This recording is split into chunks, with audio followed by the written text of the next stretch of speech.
All right, so I got a comment that caught my interest, and so here I am.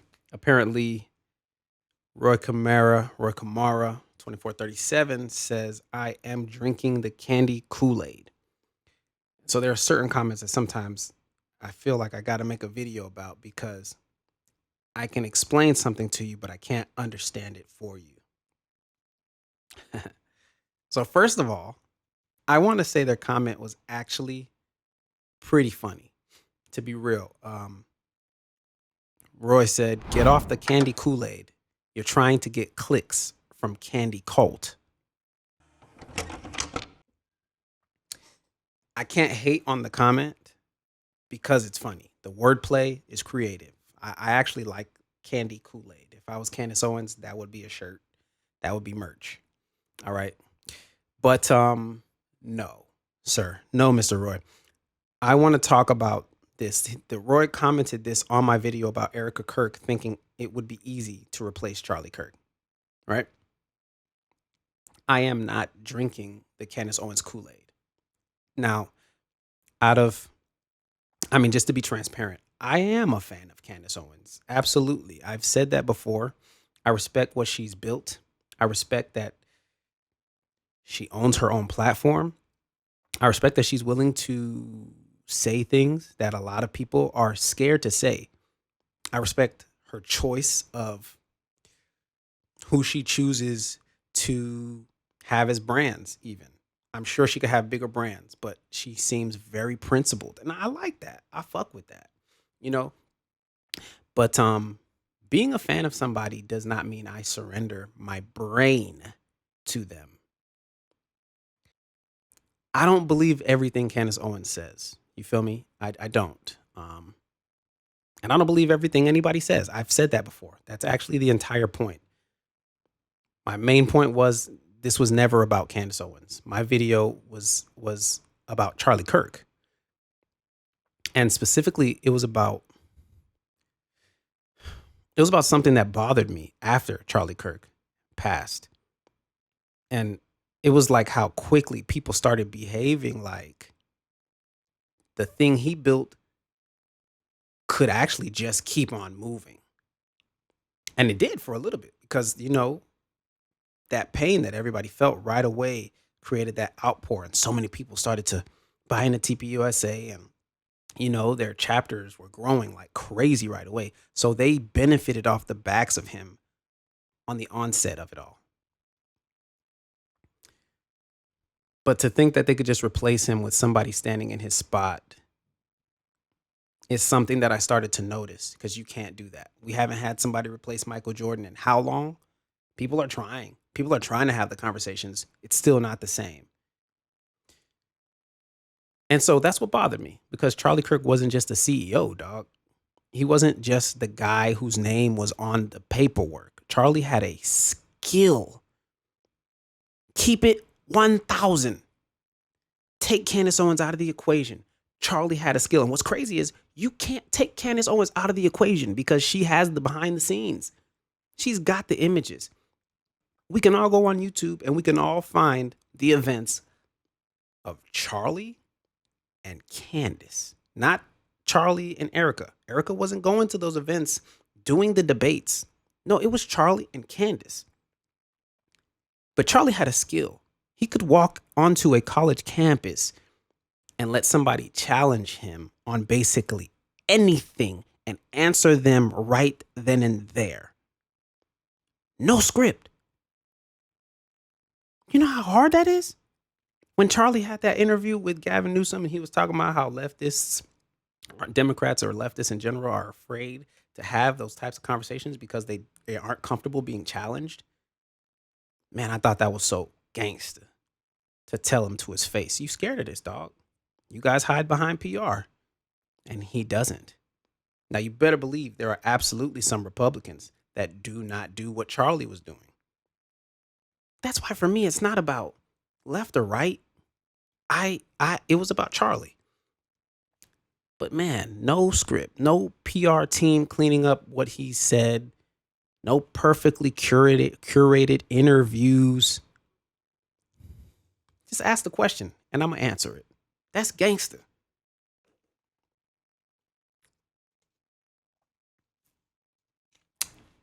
And you know, whether you loved him or hated him, that was the thing. That was his talent.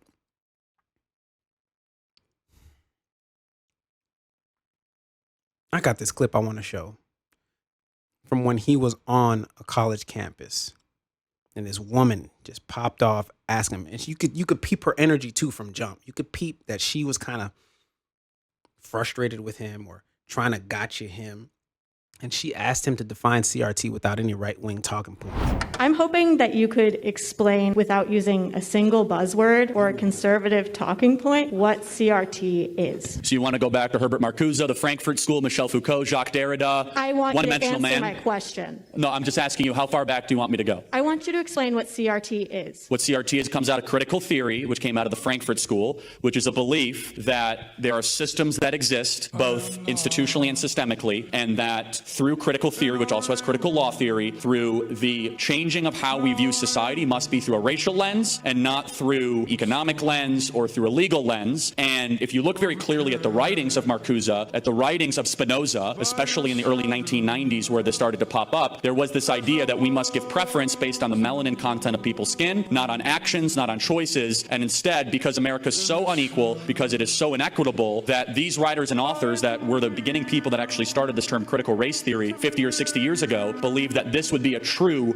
Marxist-type movement that would help happen in this country. It was kind of fostered and started in many different universities across this country. Marcuse came from the Frankfurt School, and it really kind of comes back to the couple beliefs that CRT believes in, to make it overly simple. Number one, that there is no such thing as absolute truth. That number two, power dynamics are more important than anything else. Number three, skin color should be something that has a top priority in how we characterize people and their worth and their dignity. Number four, that kind of American history and kind of how we teach it is completely wrong. Five, that America is systemically racist, and I could continue from that. That right there is a 35,000-foot view. Happy to go deeper, but that is the history of critical race theory, and it's evolved into terms of wokeism, diversity, equity, inclusion, the idea of America being systemically racist, 1619 Project. They're all outgrowths of the postmodern deconstructionist type viewpoint that started in the 1960s from Marcuse, who was a Marxist type believer in the Frankfurt School, was expelled, found domicile here in America, and implemented in our colleges. How'd I do? And bro, it's just how prepared he was to respond, how she wanted him to respond. That is what's so gangster to me. That's what I'm like, yo, come on, bro. You gotta respect that ability to be able to do that. You have to. And this is why I thought he had an extraordinary political potential. I felt like this is somebody who can absolutely become the president, and we're getting a chance to watch this person in real time from a very early stage, doing the work already. Not playing the PR, just doing the work.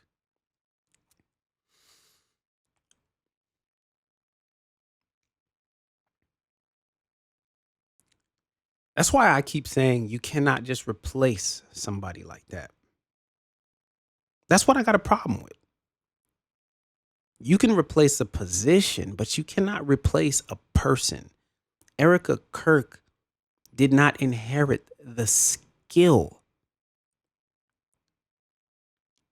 She's not qualified. Why we can't have that dialogue, Roy? Why can't we just be 1,000% about what's real here? She's not qualified for that position. This is where people get mad at me. This is where Roy got mad at me about Erika and made it about Candace. My video was about Erika and TPUSA and Charlie. You don't see Candace Owens in that thumbnail at all. I'm not saying she isn't allowed to lead Turning Point. That's their organization. They can make whoever they want CEO. You feel me? What I'm saying is, Erika Kirk did not inherit Charlie Kirk's talent because she married Charlie Kirk. Those are two completely different things. So she doesn't do what he did. That's where I'm getting at. She does not do what he did. I haven't seen her show up on campuses and say, ask me whatever the hell you want. Y'all know that would be crazy. I haven't seen her build her reputation through live debate.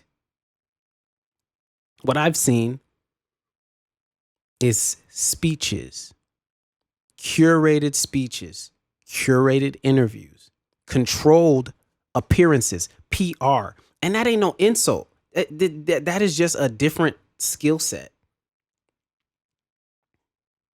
And I know PR. I'm in the TV and film industry. So all I see all day are storytelling mechanisms.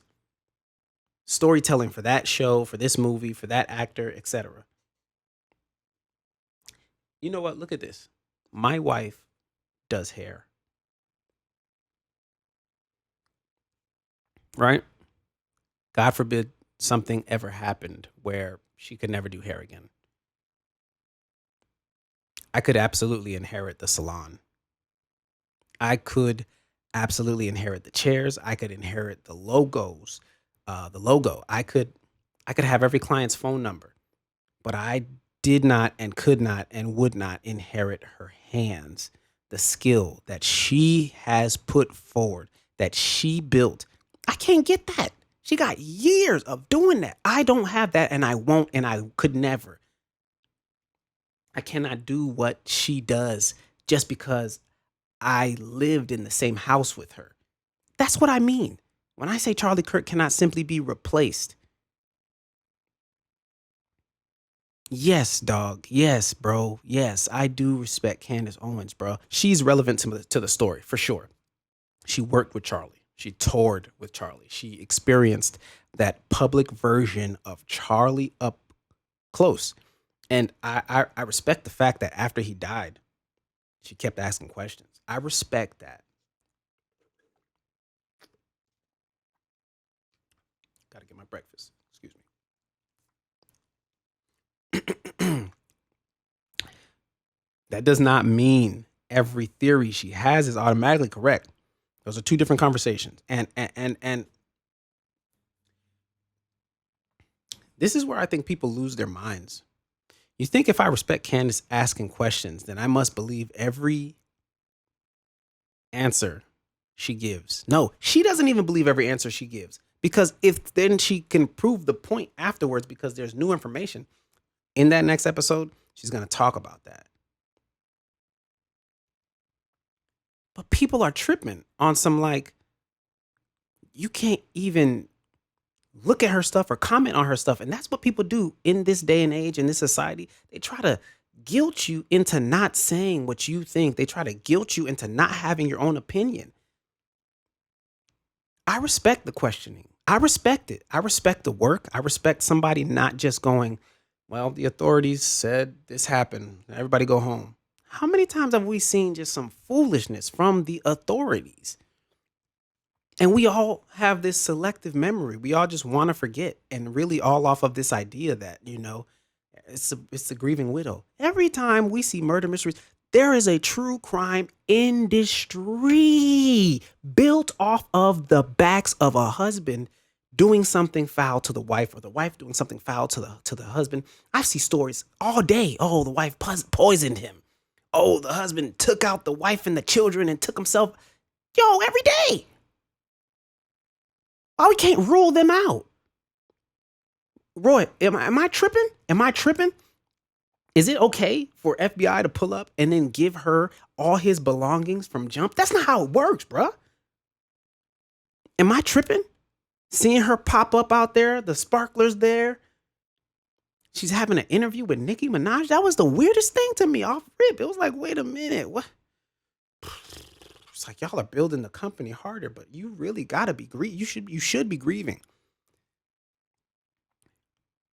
All right. I'm not trying to get off track. I'm not trying to get frustrated. I'm just saying here that here's where I need to be precise, right? I do not know everything that happened to Charlie Kirk.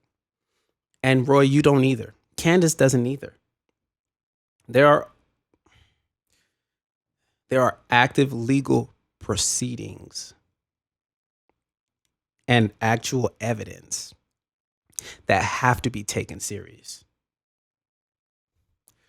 But I also believe asking questions automatically makes I also don't believe that asking questions automatically makes somebody a conspiracy theorist or a cult member. Erika publicly told Candace, stop. That's not how it works. Okay? Somebody telling people to stop asking questions does not make me less curious.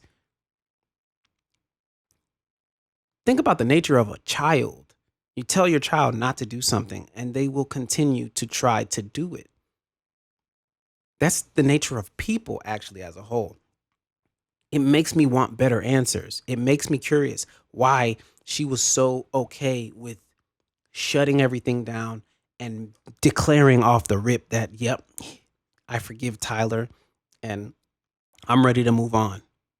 It's not about Erika Kirk, that last name that everybody's respecting her for. That was Charlie's name. He gave that name to her. So rule her out.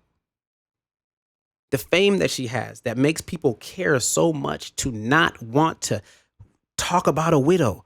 That fame came from Charlie. She was trying to be famous her whole life. Reality TV, casting director, pageant queen. It never popped. We never heard of this woman. Not until we heard about Charlie. No, look, I'm not saying being Charlie's wife makes Erika guilty of anything, okay? I'm not. I'm saying nobody becomes beyond questioning. Nobody is beyond reproach because of their title or relationship to the victim. Sometimes your title and relationship to the victim low-key calls you into questioning first. Rule out these people before we start going outside and getting lost in the sauce of who could have really done this. And you can't say there aren't a bunch of moving parts to this investigation, dog. You can't. Look, I'm going to try and wrap this up soon. I just want to talk about a couple more things. There's like this idea that Candace Owens is just jealous of Erika. I've heard Blake Neff, I think, say it allegedly. And, they've put out through PR that I think Erika Kirk has said it allegedly. Like, I don't know what's in anybody's heart. But if you ask me, sometimes I wonder whether there's some jealousy going on in the other direction. Because Candace actually built her own platform. Erika did not. Candace experienced Charlie professionally in a way that Erika is now trying or was trying to embody. And y'all see her pivoting. Y'all see it ain't the same kind of movement now. It's a slow drip pivot. Slow pivot drip. But Candace stood beside Charlie doing the thing that made Charlie Charlie. That does not mean she knew Charlie better than his wife. I'm not saying that. Maybe. But I'm saying she knew that version of Charlie in a way most people did not. So she absolutely has the floor to inform us. And she's not the only person talking about this. So I don't know why I got to be a part of the candy cult. I don't know why I got to be drinking the candy Kool-Aid. Especially when I made a video that didn't even talk about Candace Owens. It's crazy. It's pretty trippy. Look, I'm going to just say it like this. This is why I talk about Charlie at all. The funny thing is, when Charlie died, I was hesitant to even talk about him because I work in entertainment, right? And anybody who works around entertainment knows how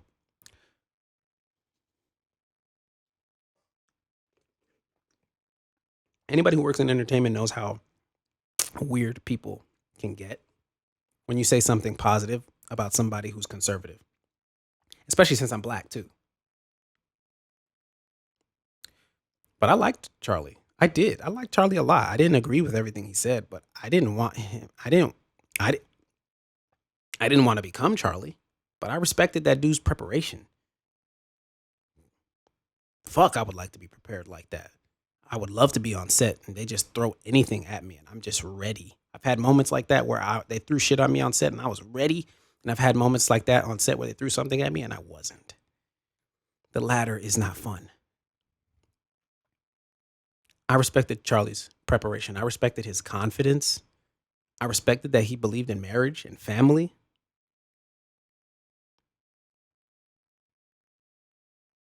I respected that he would walk on the campus filled with people who disagreed with him. And he basically said, come talk to me.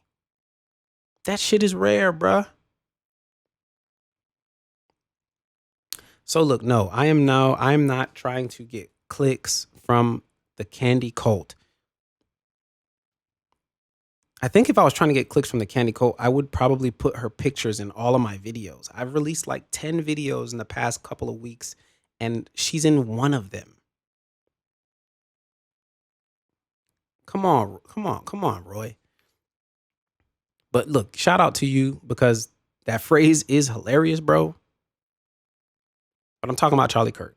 Candace Owens just happens to be one of the people still talking about what happened to Charlie. And that makes her relevant. And I understand that. It does not make her my cult leader. I don't even know how you would do cult business. I don't even know. I was about to do something weird like bowing down or some shit like that. I don't even know. And my criticism of Erika is still exactly what it was before. You can inherit the company, you can inherit the chair, you can inherit the stage, but you cannot and will not ever inherit the person. And you damn sure cannot inherit the talent. Charlie Kirk was Charlie Kirk. Retire the fucking jersey. Wait a minute.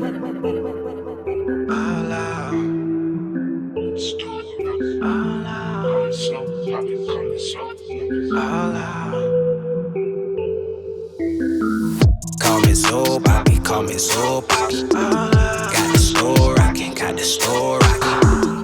Let me know, options, what you hold.